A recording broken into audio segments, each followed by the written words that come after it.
Bismillahir Rahmanir Rahim. This is the English translation of the Majlis of Hazrat Maulana Qamar Uzzaman Saheb Damat Barakatuhum, which took place on Thursday, the 29th of Muharram, 1445, corresponding with the English date, 17th of August 2023. Hazrat Wala is saying here that on one occasion he mentioned to Hazrat Maulana Shah Wasiullah Sahab that, meaning that Hazrat, the work is carrying on. The work, you are doing so much work, you are accomplishing so much is being done. At that time, Hazrat replied and he said that जब सेहत रहती है तो काम इंशिराह के साथ होता है. That when a person has health, then the work that he carries out, he does it in a more profound way, in a better way, with full presence of heart and mind, as opposed to the person who's now afflicted with sickness.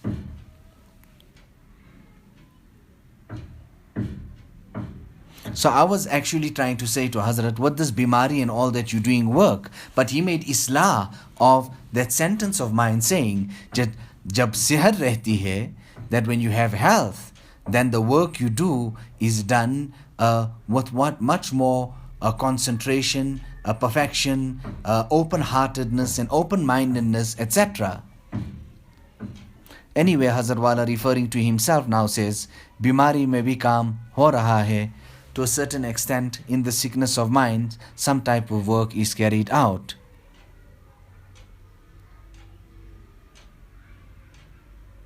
Yes, so much that in what I'm passing on to you, there may be some type of difference. There's pain in my body as well. What can I tell you about adabul muasharat, the etiquettes of social etiquettes and conduct? Hazrat Mujaddidul Millat, what was it that he taught? He taught people that do not inconvenience anyone in any way. Bahisht aja ke azare nabashad, kase ra ba kase kare nabashad. That Bahisht, Jannat, is that type of a place where no person will be inconvenienced by another person. Now in Hazrat Tanvi's madrasa, there was no ijazat for anybody to go and sit in the dars of the next person. And the reason for that was, Hazrat Maulana Shah Wasiullah Sahab was a teacher there. He was instructed to teach certain kitabs by Hazrat Tanvi. But no other alim could just come there and sit in the dars of someone. And the philosophy and the hikmat behind it was that the new person who comes in, the visitor, he comes and he sits in the dars of the next person, due to which that person, the teacher now, could most definitely feel uncomfortable. Ourselves, we may be teaching or this or that, and somebody comes from some madrasa and a teacher, and then comes and sits in the dars, and then there's inconvenience there. Another type of example he would give was that, at Fajr time, people are sitting with the Quran Sharif, etc. Others are reading Sunnats. Now look at how delicate and how fine this is. He says that the person who's reading Sunnats is inconvenienced. Why? The person next to him has the Mus'haf or the Quran in his hand, due to which the one who is performing Salat keeps on being distracted by looking at the pages of the Quran, or this movement or that movement of the one who is next to him. Now, over and over again, he used to turn our attention to these type of things. And Mujaddidul Millat, he actually was Mujaddidul Adab. He taught, he was a reformer, a reviver of these type of etiquettes which he taught to the people, due to which, if it was carried out, no person would be inconvenienced in any way. From Panipat, they sent someone, it became mashhoor that Hazrat Tanvi was a very hard or harsh person. So they sent some person, amen, go up that way and go and see what is all this about. Nevertheless, the person came, he sat, he observed, he peeped, he looked closely, and he went back. When he went back, these intellectuals all surrounded him and said, okay, what's up? Well, what's it all about? And who is this person that such fame has come to him? But also they saying that he's a very hard type of a person. So he goes on to answer by saying that dunya to be usul ho gaya aur wo to hai ba usul, that the people became lawless and they've become a community and a nation without any type of etiquettes, rules and principles. And this man is a person of etiquettes, rules, and he works by principle, usul. Adabul Muasharat ke mujaddid the. He was a reviver and brought an awakening to that department which death had come to, and that was Muasharat, Hazrat Tanvi rahimahullah. You know, Hazrat Maulana Ali Mia Saheb used to come here to Allahabad. So here we're speaking today. Hazrat Wala has the topic in front and he's quoting here that Sheikh ka kaam maqsood ka rasta batlana. The duty of the Sheikh is to show the path.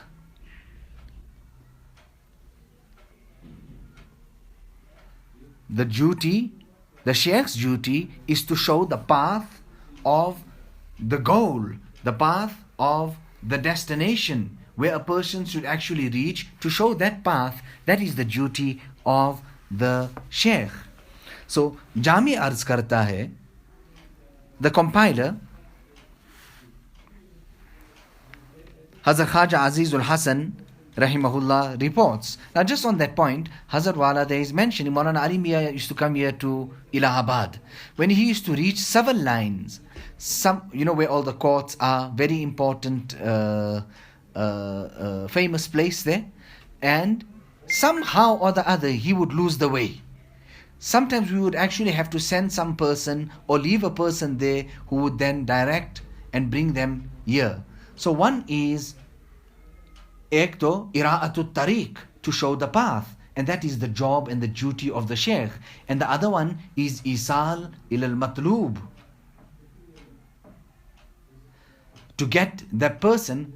So the Sheikh shows the path, so the murid has the path there, but for him to get onto that path, more than that, reach his destination, ilal matlub, to reach Allah Ta'ala, that he has to do work on his own. He has to walk that path himself. The Nabi himself also shows the path. You know, if a person here in Allahabad wants to go to the station, what do we tell him? Get onto Nurullah Road and carry on straight. It will take you right to the station. Nevertheless, just there before the station there was a masjid. And back in the day, when they were doing renovations and the whole platforms and the station, etc., all needed to be revamped or rebuilt, etc., the question came about the masjid that was there. And the talk went about of demolishing the masjid. And someone said this, someone said that. Hazrat Maulana Shah Wasiullah Saheb was very concerned about this here. And then people said, why don't we go to Nehru? Jawaharlal Nehru, and ask him. So he said, whenever I came and whenever I went, there was a masjid here. And that was then the final decision, meaning that the masjid will not be demolished, it will be retained, the masjid will be kept. After that, Hazrat Maulana Shah Wasiullah Saheb made a lot of mehnat. Even the marble, which is easily found, and you would find mostly every masjid would have that type of marble there in India. He made a lot of mehnat in arranging and organizing for that marble to come from Rajasthan to be placed in that type of masjid. Masjid banane ke bahut shauq tha Hazrat ko. Hazrat Maulana Shah Wasiullah Saheb was very enthusiastic. He had a very great passion in building masajid. Wherever he went, he built a masjid. You know, it was even said and spoken about the Uthman radiyallahu ta'ala an and his arrangements of renewing and renovating Masjid al-Nabawi, in how he arranges for the wood, etc. How he got it from which place and which place, etc. So here, the compiler, Hazrat Khaja Azizul Hasan Madzub Rahimahullah says, I recall an old statement of Hazrath after explaining in detail the reality of the Sufi path to a person. Hazrat said, all praise is due to Allah subhanahu wa ta'ala. I convey a seeker to Allah in a single setting. मैं तो तालिब को एक जलसा में अल्लाह ताला तक पहुंचा देता हूँ, क्योंकि मकसूद की हकीकत बतला देना, मकसूद की हकीकत बतला देना गोया मकसूद ही तक पहुंचा देना है. He says that all praise is due to Allah. I convey a seeker and a talib to Allah in a single setting, teaching the reality of the objective. Teaching the reality of the objective is akin and is equals to conveying a person to the objective. If someone gives directions to another saying that चिराग जल रहा है, देखो वो चिराग जल रहा है, look, a lamp is burning there, then it is as though he conveyed him to the lamp. After that, it is left to him to walk on the path. It is now left, the choice is now the choice of the seeker. If he lifts his legs and walks forward, he will reach his objective. He will reach his objective. Now look how beautifully it is stated here. Bas, chirag karak dena shariat hai. Placing the lamp is likened to the shariat. Or talib ka waha tak chalna ye tariqat hai. The seeker, the talib, walking to it, to that lamp, is tariqat and tasawwuf. और उसकी रोशनी से नफ़ा उठाना ये हकीकत है. And taking benefit from that noor and from that light and from that chirag is actually hakikat.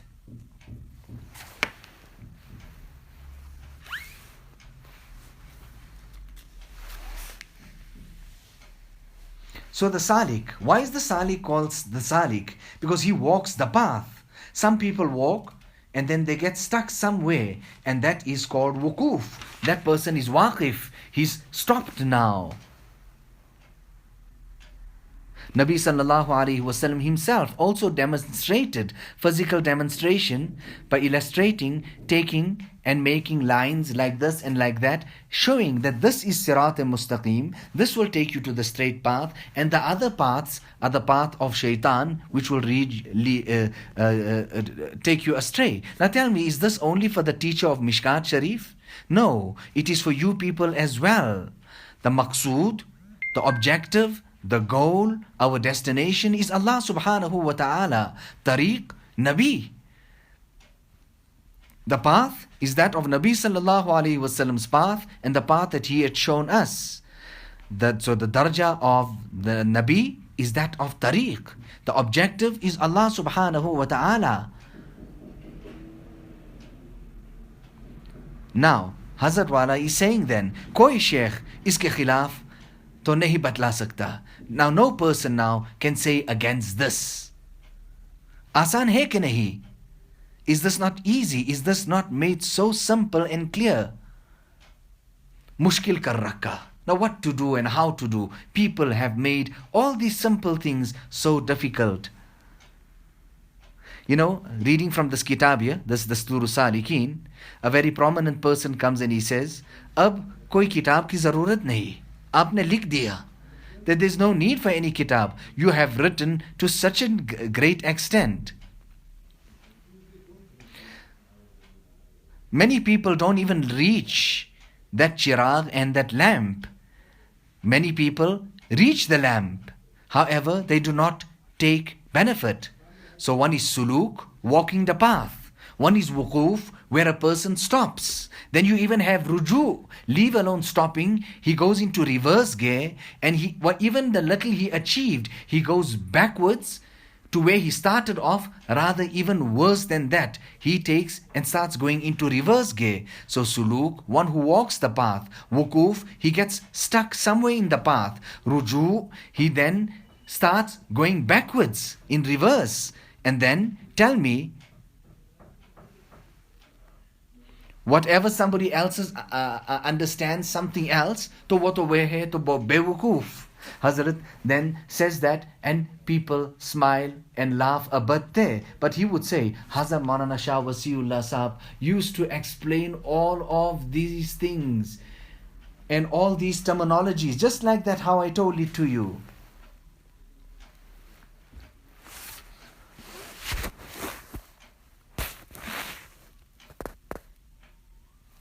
So Hazrat Wala then quotes and he says, Be Rafiqe har ke shud dar rae ishq, Umar baguzasht wa nashud agah ishq. Yani बगैर साथी के जो शख्स इश्क इलाही की राह में चला, अपनी उम्र गुजार दी और इश्क से आगाह नहीं हुआ. The one who walks the path of love, the path of Allah's love without a companion, would spend his entire life without getting any knowledge of what love is actually about. Allahu Akbar. Carrying on, the issue of choice, this ikhtiyari, is absolutely clear. When Hazrat was asked about the issue of choice, he replied, choice is from amongst the glaring, obvious things. Badihiyat. In fact, it is from amongst the things which are perceptible by the senses, the mahsusat, and there is no need for the badihiyat and mahsusat. The presence of self-choice is so obvious that let alone humans, even animals perceive it. If a person strikes a dog with a rod, it will attack the person holding the rod and not the rod itself. The dog too can distinguish between who has the choice, the person in this case, and the one who has no choice, which is that of the rod. Each person can gauge on his own emotions and can conclude that when he commits a detestable action, he feels ashamed about it. Had he believed himself to be compelled, why would he then feel ashamed? A person can only feel ashamed over an action which is within his control. This proves that man certainly has choice. Nevertheless, that article continues. But then Hazrat Wala goes on to another article there, speaking about Hazrat Sheikh Abdul Quddus Gangohi Quddisa Sirruhu जा बजा अपनी मकतूबात में भी तहरीर फरमाते हैं.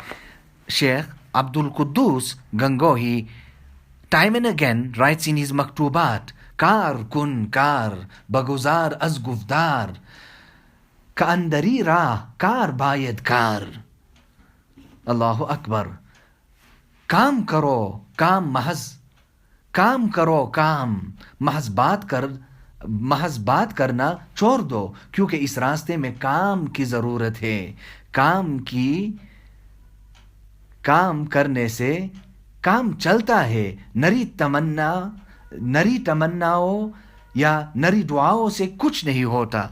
He goes on to say and quotes this maktubat that strive continuously, give up mere talking. This path requires striving. One will progress through striving. Nothing can be achieved by hopes and du'as alone. There's a question there again. The spiritual focus of some of the saints caused many obsessive sinners to be reformed automatically. In answer to that, Hazrat Tanvi says, this is a type of tasarruf which is neither within one's control nor an essential for saintliness, for sainthood.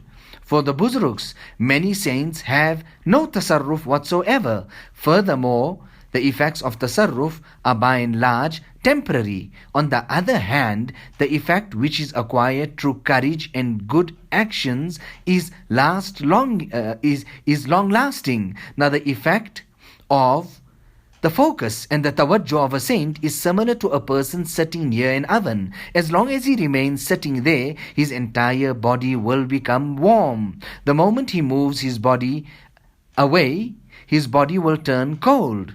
Now the effect which is acquired through actions is like a person who consumes kushta-e-tila, a heat generating mixture, the paste. If he eats it, and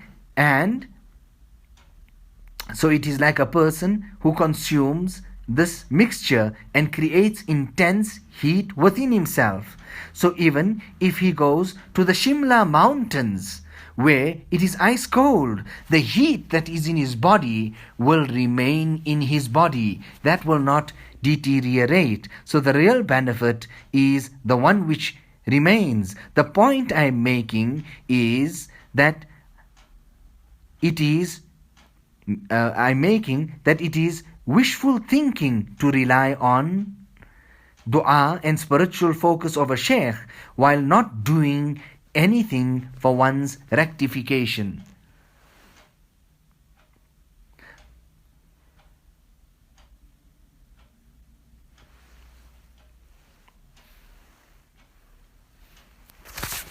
Thereafter then, just quickly, the next one there, Jibilli Sifat Razila ki Islah, that rectification of natural blameworthy qualities. The natural disposition of a person cannot be changed. How then can rectification of the natural blameworthy qualities be within one's control? Like a type of an ishkal, an objection, the question there. The answer Hazrat Tanvi gives, he says, I am astonished that you still have these doubts. Tell me, is the essential element natural, or is the action which is natural? We accept that the essential element is not within one's control. However, the action is within one's control. It is not natural. The essential element can certainly not be removed, but it is within one's choice if he wants to act or not act according to its demand. And this is what man is liable for. When he acts against the demands repeatedly, then the essential element also then becomes weak.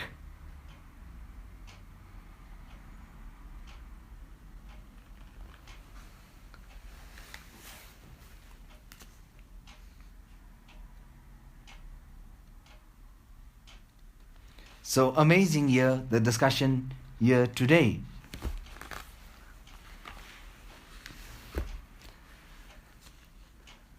Hazrat Wala then says, I heard myself from Maulana Manzoor Nomani. He says, because he traveled a lot, he said that दुनिया खाली नहीं, जहां भी गए कुछ लोग इस तरीक को हमको मिले. That the world is not empty.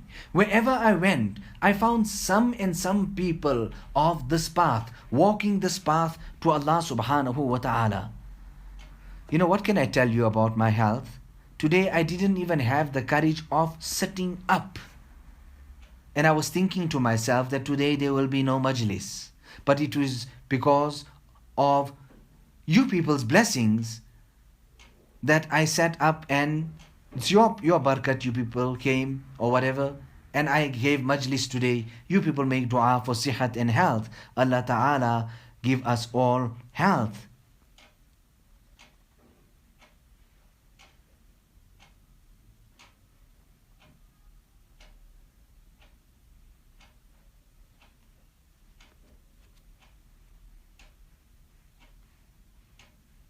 And maybe with you people's du'as, I can even regain or gain more health or get my health back.